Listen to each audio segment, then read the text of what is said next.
முருகபெருமானை வணங்கும் பொழுது சிவபெருமானை வணங்கணும்னா அவன் அருளாலே அவள் தான் வழங்கி, அதாவது அவர் அருள் இருந்தாலும் சிவபெருமானை வழிபட முடியும்.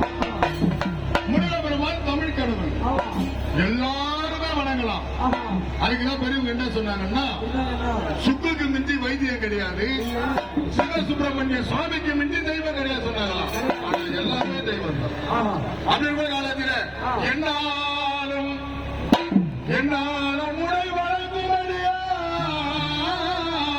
எல்லாம் அடியார்கள் எல்லாம்